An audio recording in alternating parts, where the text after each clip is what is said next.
কান পেতে শুনুন কিসের আওয়াজ। মিরপুরের গ্যালারি থেকে ভেসে আসা সেই জেনা গর্জন কি শুনতে পাচ্ছেন? হ্যাঁ ভাই, ঠিকই ধরেছেন।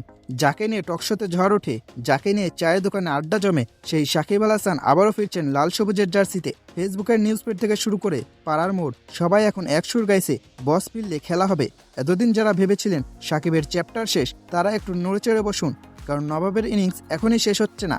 ঘটনা এখন একদম পরিষ্কার। বিসিবি পরিষ্কার জানিয়ে দিয়েছে, সাকিবের মতো চ্যাম্পিয়ন প্লেয়ারকে তারা সাইড লাইনে বসিয়ে রাখতে চায় না। সরকারের তরফ থেকেও মিলেছে সবুজ সংকেত। সাকিবের ওপর থাকা কালো মেঘগুলো যেন হঠাৎ করেই কেটে যাচ্ছে। বিসিবির কথা খুব সোজা সাপটা, সাকিব যদি ফিট থাকেন তবে একাদশে তার জায়গা পাকা।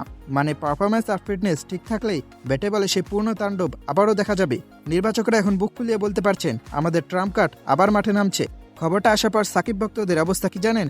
মনে হচ্ছে পুরো দেশে যেন হুট করেই এশিয়া কাপের ফাইনালে উঠে গেছে। কেউ মিলাদ দিচ্ছে, কেউ আবার সাকিবের 75 জার্সি ধুয়ে রোদে দিচ্ছে। এই খুশির কারণটাও কিন্তু লজিক্যাল। সাকিব দলে থাকা মানে কেবল একজন প্লেয়ার বেশি থাকা নয়, বরং মাঠে 11 জনের ভেতর আলাদা একটা তেজ থাকা। তার এক একটা চাহনি আর অ্যাটিটিউডই তো প্রতিপক্ষের অর্ধেক আত্মবিশ্বাস গুড়িয়ে দেওয়ার জন্য যথেষ্ট।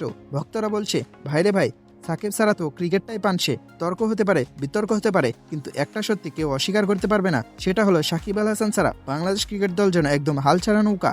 যখনই দল বিপদে পড়ে, যখনই রানের পাহাড় টপকাতে হয় কিংবা জেতানো ম্যাচ বের করে আনতে হয়, সবাই ওই একজনের দিকেই তাকিয়ে থাকে। সাকিব মানেই একটা ভরসা। সে মাঠে থাকা মানেই গ্যালারিতে প্রাণ ফিরে পাওয়া। তার সেই অফ স্পিনে স্টাম্প উপরে ফেলা আর মাঠের চারিদিকে স্ট্রোকের ফুলঝুরি দেখার জন্য আমাদের চোখ চাতক পাখির মতো তৃষ্ণার্ত হয়ে আছে। এখন শুধু সময়ের অপেক্ষা। সাকিব আবারও ক্রিজে দাঁড়াবেন, আবারও বল হাতে দৌড় শুরু করবেন। এই প্রত্যাবর্তন কেবল একটা খেলা শুরু নয়, এটা হলো সিংহাসনে রাজার ফিরে আসা। আপনারা কে কে সাকিবের প্রথম ম্যাচ দেখার জন্য মুখিয়ে আছেন?